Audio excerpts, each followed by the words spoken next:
Aloha friends, I'm Alan with Maui EVs, and today I'm going to show you how to get charging on the Evolution Charging Network. Step number 1 to get charging on the Evolution Charging Network is to download the app, which is available on both Apple and Android phones. Once you have the app downloaded, you can configure your account, set that all up, and also set up a payment method so that you can get charging.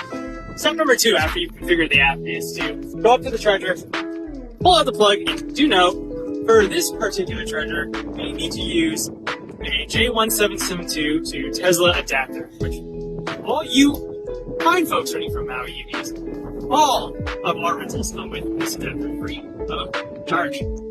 Once you have the plug set up with your Tesla adapter, all you need to do is go over to the charge port, click it, opens up, plug in, and now you need to go back to the app to actually initiate charging. To start charging via the Evolution app, you'll want to find your station using either the search bar or the location icon. Next, you can click on the station to get some station details like the pricing, and you can actually click the start button to begin the charging process. Finally, you can enter a limit amount to charge up to, and the charging process will begin.